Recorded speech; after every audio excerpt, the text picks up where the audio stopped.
Mr. President, I ask unanimous consent to speak as if in morning business for up to 18 minutes, let's say. Without objection. Thank you, Mr. President. The last 2 weekends have surged with political activism. Around the world, millions of people took to the streets to stand up for science and to call attention to the global crisis of climate change. This past weekend, my wife and I marched here in Washington alongside 200,000 people from across our country in the People's Climate March. I joined faculty and students from Rhode Island's Green School, an environmental charter school named after the great Nathaniel Green. The gentleman presiding may well know that Nathaniel Green worked his way through his state during the course of fighting the Southern Revolutionary Campaign, and that General Cornwallis wrote to his wife that damn Green is more dangerous than Washington. So we are very proud of Nathaniel Green in Rhode Island and of the school that bears his name. The kids who came down traveled overnight, through the night, to participate in that march. Joined by 375 sister marches worldwide, we came together with one voice to demand leadership in the fight against climate change. The Science March in Washington over Earth Day weekend, led by a nonpartisan group of scientists, was joined by people in 600 satellite marches around the world. I went to Earth Day, Texas, a truly impressive event with 150,000 people, making it the largest Earth Day event in the world. It's the passion of businessman and philanthropist Trammell Crow, who has been bringing Republicans and Democrats together to combat climate change since 2011. So for my 165th Time to Wake Up speech, I want to thank all those folks who made their voices heard these past few weeks in the streets or online. With the Trump administration locked into tone-deaf climate denial, these marches mattered. And how tone-deaf this administration is. Data from Yale's program on climate change communication show national support for climate action across a broad range of questions. Nationally, 71% trust scientists about climate change.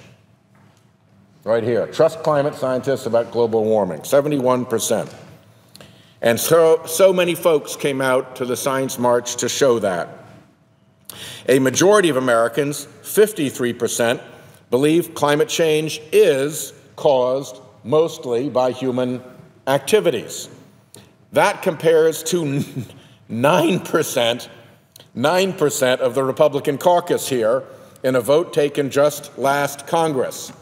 History will have to look back and explain why 53% of the American people say that that's the case, and only 9% of our Republican caucus was able to recognize that. 82% of Americans want research into clean and renewable energy sources. 75% want us to regulate carbon dioxide as a pollutant. And 69%, right here, want strict CO2 limits on existing coal-fired power plants. The president is disparaging the Paris Climate Agreement, but 7 out of 10 registered voters say the U.S. should stay in. Republicans favor staying in the Paris Agreement by 2 to 1. This chart shows that support for research into renewables is strong across the country, even in coal country. 79% in Kentucky, 81% in West Virginia, and 82% in Wyoming. Same in the oil patch. 79% of Texans support research into renewables. Despite this overwhelming public support, even in the reddest and most fossil fuel states, President Trump is proposing massive cuts to this research. Clearly tone deaf. It's the same for emissions limits on coal plants. In all 50 states, in all 435 red, blue, and purple congressional districts, there is majority support for emissions limits. Every single congressional district in the country has majority support for emissions limits. And then, of course, in some, it goes up into huge numbers, like over 75% here in Vermont. But the baseline is that every single congressional district, a majority, want emissions limits. But, of course, tone-deaf President Trump has directed his EPA administrator to look at dismantling the Clean Power Plan.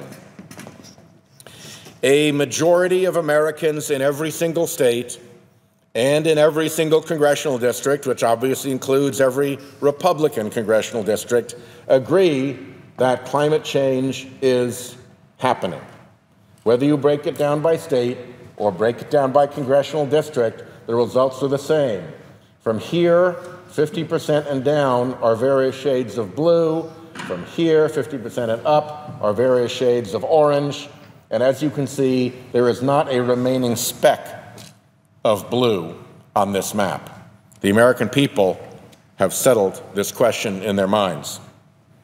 Here's what, by the way, the next generation of Republicans thinks. The Thomson Reuters Foundation surveyed 21 college Republican clubs, of whom half said their members believe human activities are changing the climate. The people that are in power right now, for whatever reason, don't have that same global view, said Grace Woodward, the president of the Davidson College Republicans. She continued, when our generation is in power, we will take climate change much more seriously. I'm not sure we have the time for that, but I appreciate Grace's sentiment. Kent Hefner, president of the Harvard University Republican Club, said he too believes it will eventually become politically unviable for Republicans to keep dismissing climate change. He said, I think that the folks that are our age are going to have to reshape the party and take it in a different direction. It sounds like these future leaders of the Republican Party are putting their elders on notice. It's not just a majority of the American people, and it's not just young leaders of the Republican Party who don't buy President Trump's tone-deaf climate agenda. Corporate America isn't buying it either. In the lead up to the inauguration, more than 630 companies and investors, representing nearly 2 million employees and more than $1 trillion in annual revenue, wrote to Donald Trump counseling him to follow through on U.S. commitments to combat climate change.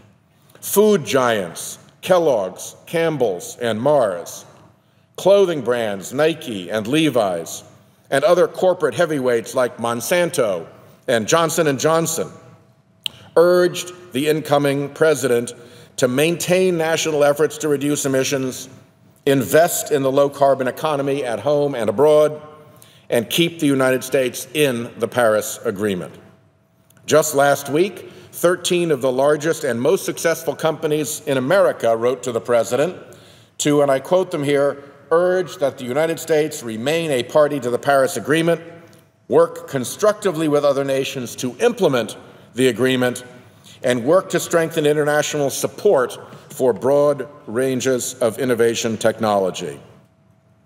I don't know how the business community could state its position much more clearly.